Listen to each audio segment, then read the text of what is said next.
came with a universal spoiler alert, it would be this: you're going to have to interact with other people. I know, I can hear some of you groan at the idea of more team building or happy hours, but hear me out. Connection is hardwired into our DNA. It's what makes us human and makes the difference in all our lives and careers. Connection and creating strong relationships at work is more than a warm and fuzzy feeling on the inside or high-fiving each other on the outside. Statistic after statistic shows that having a friend at work makes work and life simply better. People who have close friends at work are more productive, experience fewer accidents, and are happier, with being less likely to quit. But here's the kicker. Without those connections, not only does productivity suffer, but so does our health. The Surgeon General of the USA, Dr. Vivek Murthy, recently shared in a New York Times article that social disconnection increases our risk of anxiety and depression, heart disease, dementia, and stroke.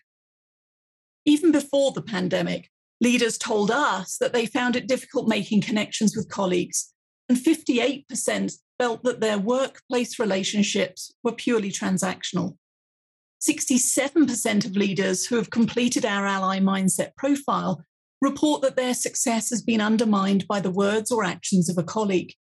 And 20% say they have no friends at work, no one they can turn to for advice.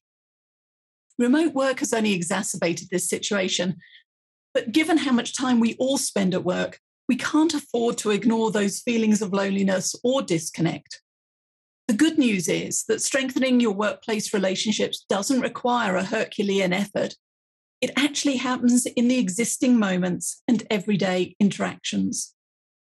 My name is Morag Barrett. I'm an executive coach, leadership expert, and with my friends at work, Eric Spencer and Ruby Vesely, we're the co-authors of the new book, You, Me, We, Why We All Need a Friend at Work and How to Show Up as One. And today I'm going to share the first steps to being and having friends at work. Are you ready? Let's start with your experience of friends at work. Last week, 3 executive coaching clients contacted me. Maybe you'll recognize their situations. The first, a manager in one of our leadership programs, called to say that they could see a colleague was frustrated, but they weren't sure if they were frustrated with them, their job, or something else.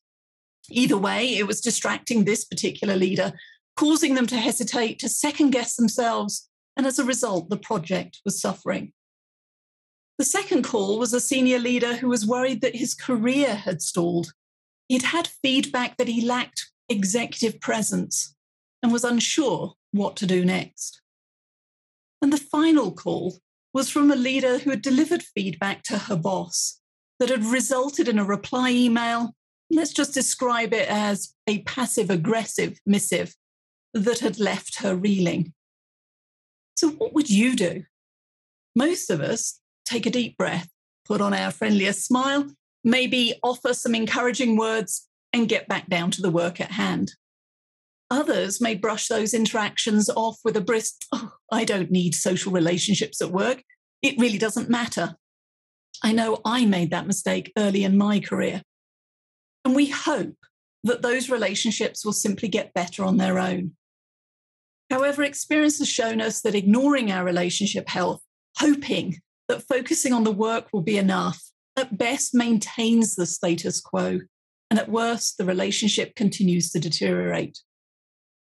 So who do you turn to celebrate your successes or to ask for advice? Think about the best boss or go-to colleague, someone you would jump at the chance to work with again. Who comes to mind and what makes them special? And then on the other side of that coin, what about the go-from colleagues, the ones you hope never to work with again? What makes them stand out? There, you've just defined what a strong working relationship means for you. And what leaders consistently tell Eric, Ruby, and I is that when it comes to the go-to colleagues, the ones we would love to work with again, it is that it's all about how they make us feel. They trusted us, they challenged us, They gave us the feedback we needed to hear, not just what we wanted to hear. So how can you be a go-to colleague for others? Well, it starts with adopting an ally mindset. More on this in just a moment. However, first, a challenge for you. Remember those go-to colleagues you were thinking about earlier on? Well, I dare you, I double dog dare you, to reach out to them and let them know how much you appreciate or appreciated them and why. Whether it's a text message, an email, a LinkedIn message, or heck, go old school and pick up the phone, I guarantee that you'll make an immediate deposit into that particular relationship bank account. In You, Me, We, Eric, Ruby, and I introduce the ally mindset. 5 essential practices that equip us to have and be friends at work. Now, this is not about being a social butterfly or even making friends for life. Sometimes that's a bonus outcome, but rather creating the trusting co-worker relationships that allow us to succeed together. We describe them as practices, as some will come naturally to you, and others, well, they require practice. So what are these 5 practices? First is abundance and generosity. This is the foundation that sets up the other practices that follow. And it's about seeing success as a shared resource, not a scarce resource. Abundance and generosity is about sharing our expertise and experiences to help others and ourselves succeed, versus hoarding talent or information. This is my default operating system for the world. If I can support you, I will. However, it is also my Achilles heel, an overplayed strength, especially when I deprioritize my own needs, for example, regular exercise, to achieve the work needs. Can you relate? Abundance and generosity means that you can set boundaries and recognize that your time and energy are finite and are able to say no or no, not today, to allow for a more powerful heck yes. Next comes connection and compassion. This is Ruby's natural talent and one that I admire. And connection and compassion build stronger, more empathetic relationships by going beyond the job title and getting to know the person and their story. It's the key to developing a more collaborative, resilient team by being aware of the people around you and showing them that you care. Now, compassion doesn't have to be about grand gestures. It can be as simple as calling someone to ask for their advice on a project or checking in with a teammate after a tense meeting. But when we demonstrate connection and compassion to those around us, we not only make their lives a little bit lighter, but we make our own a little bit brighter. With courage and vulnerability, the third practice, our authentic selves are fully available. We can take informed risks, reach that little bit higher, ask for help, and take it when offered. It's easy to talk ourselves out of making these gestures. And here Eric excels, not at talking himself out of it, by having the courage and vulnerability to share his authentic self. When you read You, Me, We, you'll discover Eric's journey with depression and the courage and vulnerability it took for him to share that journey with us. The fourth practice is Candor Debate.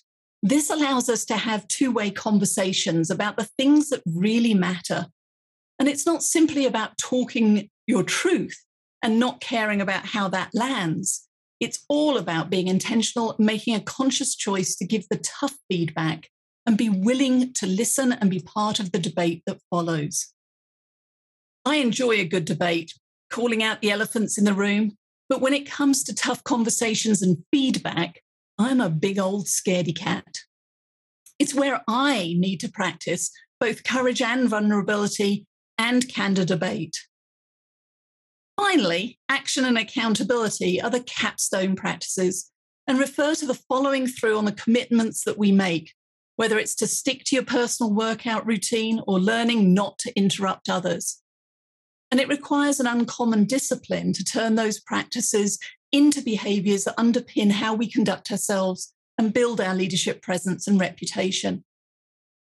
This may be a good time to pause the video and complete your own ally mindset profile. The instructions are in the show notes, and I promise I'll still be here when you get back.